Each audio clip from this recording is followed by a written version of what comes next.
Olá, como é que vocês estão? Espero que todos estejam bem. Hoje nós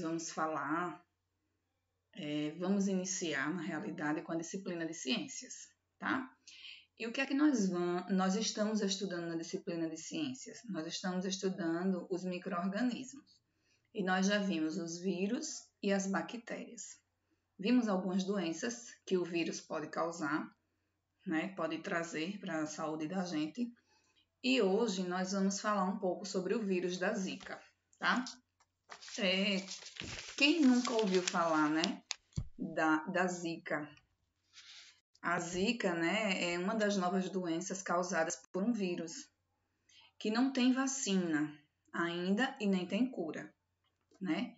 Então, para que essa doença ela não se alastre, para que ela não se propague, né, é necessário que haja o controle. Nós precisamos controlar, né, o vetor da transmissão. E quem é o vetor dessa transmissão? É o mosquito da dengue, o famoso mosquito da dengue, que nós conhecemos, né, como mosquito da dengue, mas o nome dele realmente é Aedes aegypti, tá? Essa doença, ela foi tão grande o surto dela aqui no Brasil que foi causada, inclusive, né, a microcefalia. Tia, e o que é a microcefalia? A microcefalia é uma formação de um bebê, né? Do bebê. Vocês vão ver mais na frente o que fala sobre a microcefalia. Vamos lá. O vírus da Zika.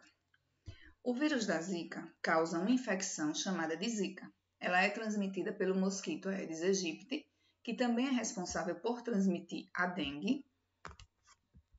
Esse vírus ganhou destaque internacional a partir do momento em que foi relacionado à incidência de microcefalia nos recém-nascidos, ou seja, é um vírus que afeta o desenvolvimento dos bebês, caso a mãe seja picada e infectada com o vírus, pois este pode ser transmitido mesmo no período da gestação, ou seja, mesmo a mãe estando grávida, se ela for picada por este mosquito, né, e o mosquito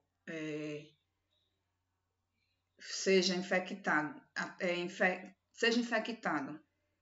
e morda, né, pique no caso, a mãe, o que é que pode acontecer? Pode transmitir a Zika e daí ocorrer a questão da microcefalia. Além da microcefalia, podem ocorrer problemas neurológicos como a meningite, a mielite, a encefalite, febres, dores abdominais e a diarreia.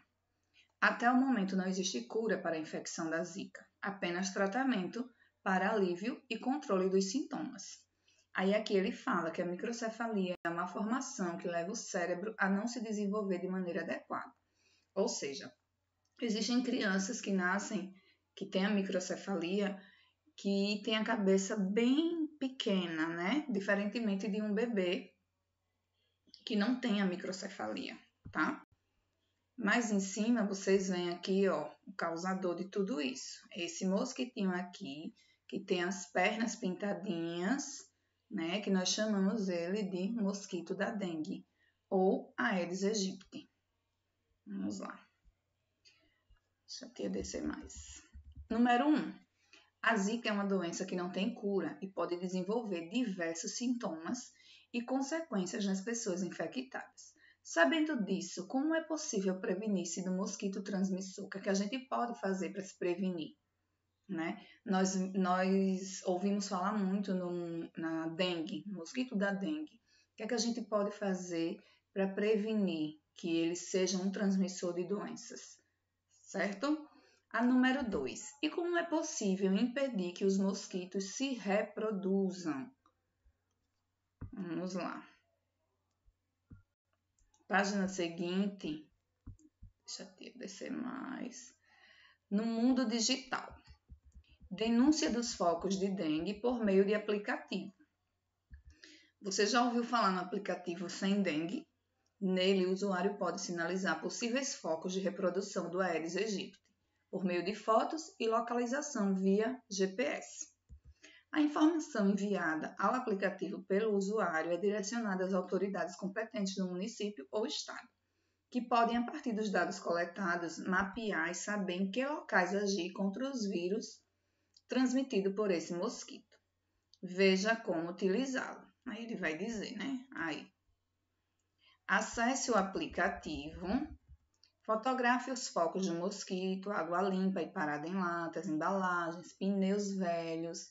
Confirme o endereço do local que o GPS do celular indica automaticamente e então envie as fotos que você tirou. Mas o que é que adianta a gente denunciar, né, os criadores se a gente não fizer a nossa parte? Nós temos que fazer a nossa parte, né? Nós temos que impedir que ele se reproduza, não deixando água parada, que ele gosta da água parada e limpa, não deixando pneus, não deixando plantas com água, tá? Nós temos que deixar os locais limpos, certo? Para que ele não se propague. Agora nós vamos falar de mais um micro-organismo. Dessa vez são os fungos. Vamos ver aqui os fungos. Os fungos, eles são organismos, né? Alguns fungos têm uma única célula, né? No caso das leveduras. Outros são formados por várias células, no caso dos cogumelos e dos bolores. Nós vamos ver o que é isso no decorrer do texto. Ainda no restaurante, Jairo pediu ao garçom que lhe servisse uma sopa de champignon. Elias perguntou ao seu pai o que era aquilo que eles iriam saborear. É uma espécie de fungo. O filho respondeu, fungo? Então vamos lá. Na sua opinião, por que Elias estranhou comer fungo? Né? Se a gente pensar assim, fungo, a gente pode relacionar o fungo com uma doença, né? Mas vamos mais para frente. Os fungos mais conhecidos são chamados popularmente de bolores, o conhecido mofo e leveduras. Há também os que têm a forma de cogumelos, entre eles o champignon, uma espécie de fungo comestível. Aí aqui, ó, o livro traz para vocês o bolor, né, que nós conhecemos como mofo, né, o mofo, a levedura e aqui os cogumelos. Mas se todos esses organismos são fungos, por que têm nomes diferentes? Número 2. Observando as imagens acima, qual resposta Jairo poderia dar ao filho? Assinale com um X. Apesar de todos serem fungos, eles possuem características diferentes como a forma e o tamanho. Apesar de todos serem fungos, possuem cores diferentes. Se nós observarmos, eles têm formas diferentes, eles têm características diferentes, eles têm tamanhos diferentes, né? Mas vamos lá. Os cogumelos são fungos macroscópicos, ou seja, eles podem ser vistos sem o auxílio de um microscópio. Eles vivem no solo ou ainda podem ser vistos sobre o tronco das árvores. Tá? Aqui, ó. Já os bolores são fungos que apresentam muitas células organizadas em filamentos, que quando observados em lente de grande aumento, parecem pequenas árvores todas ramificadas. Observe a seguir. Aí aqui, ó, a orelha de pau é um tipo de fungo comum de ser encontrado em tronco de árvores. Aqui você está vendo, ó, o bolor visto por meio de um microscópio e o bolor, né? Ó, quando nós observarmos esse pão aqui, geralmente acontece isso nas nossas casas. Se nós deixarmos um pão muito tempo numa sacola, sem a gente consumir, a gente vai perceber que ele vai mofar e vai ficar cheio de bolor, cheio de pontinhas pretas, tá? Vamos lá. Página 14. Na página 14, nós vamos falar um pouquinho sobre as leveduras. As leveduras são fungos formados por uma única célula. São maiores que a maioria das bactérias e podem ter forma oval, sendo alongadas ou esféricas. As leveduras gostam de açúcar e preferem frutas, flores e casca de árvores como habitat. Alguns fungos que servem como alimentos são chamados de fungos comestíveis. São muito cultivados e apreciados. Há também tipos venenosos que provocam intoxicações e podem levar até a morte quando ingeridos. Existem ainda fungos que provocam certas doenças no ser humano, como a laringite, asma, rinite, micose, entre outras. No caso das micoses, as mais comuns são aquelas que ocorrem na pele, tá? As quais podem manifestar-se em qualquer parte da superfície do corpo, como no couro cabeludo, nas unhas e entre os dedos dos pés, causando a frieira. Se você observar aí ao lado, tá, você vai ver que o couro cabeludo da criança tem uma micose, né? Geralmente a micose ela aparece na pele, né? Uma coisinha assim branca que quando a gente tenta apertar, ela fica meio que como se fosse com uma casquinha, né? Além da sua grande importância ecológica como decompositores, já que devolve ao solo nutrientes que serão usados pelos vegetais, os fungos têm um valor econômico muito significativo, pois são usados na fabricação de produtos alimentares como vinho, cerveja, queijo, roquefort e molhos, na fabricação de pães, em que é usada grande quantidade de leveduras que produzem gás, fazendo a massa de farinha crescer, na produção de antibióticos, como a penicilina, produzida pelo fungo Penicillium. Aí aqui, ó, vocês estão vendo, os fungos podem ser utilizados pelo homem, tanto na alimentação quanto na produção de remédios, como a penicilina. Aqui ele mostra, ó, pão, aqui, queijo, tá? Então, vamos lá. Os fungos, como quaisquer micro-organismos, dependem de certos fatores para crescer, tais como a umidade e a temperatura do meio onde estão. Por meio do controle desses fatores, torna-se possível inibir seu crescimento. Para identificar quais são as condições mais favoráveis ao crescimento dos fungos, realize a atividade a seguir. Na página 15, nós vamos ver que temos uma experiência. E vai explicar essa experiência e nós iremos fazer, tá? Condições favoráveis ao desenvolvimento dos fungos.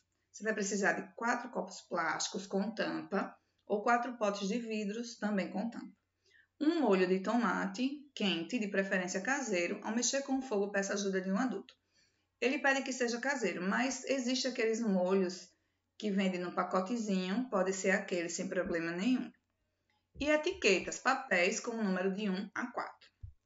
Qual é o procedimento? Coloque uma porção de molho de tomate quente em um dos recipientes, feche e cole uma etiqueta número 1.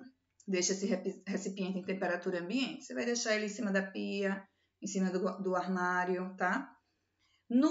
Em outro recipiente, coloque uma porção de molho de tomate, mas dessa vez deixe esfriar antes de fechá-lo. Você vai colocar no potinho e não vai fechar até ele esfriar. Depois que ele esfriar, você fecha e coloca a etiqueta número 2. Também deixe em temperatura ambiente. No terceiro, você vai colocar uma porção de molho de tomate, mas não vai tampar e vai colar a etiqueta número 3 e guardar na geladeira, sem tampar. Já no 4, a letra D, finalmente coloca uma porção de molho de tomate no quarto recipiente, deixando destampado e fora da geladeira. Coloque nele a etiqueta número 4. Número 1. Na sua opinião, qual é a ordem em que os fungos aparecerão? Por quê? 2. Fique de olho nos recipientes por uma semana. Então, registre o dia em que o fungo surgir, seu tamanho, sua localização e etc. Ao fim de 7 dias, responda. Suas previsões anotadas na atividade 1 se confirmaram. Caso não, tente explicar como ocorreu. Então, nós vamos fazer, tia, precisa fazer hoje? Não, tá? Não precisa fazer hoje. Você pode fazer durante o final de semana e apresentar para a tia na outra semana. A tia também vai fazer, vai tirar foto, vai mostrar para vocês como é que vai ficar. E aí a gente precisa de uma semana para que a gente veja o resultado, certo? Beijos para vocês.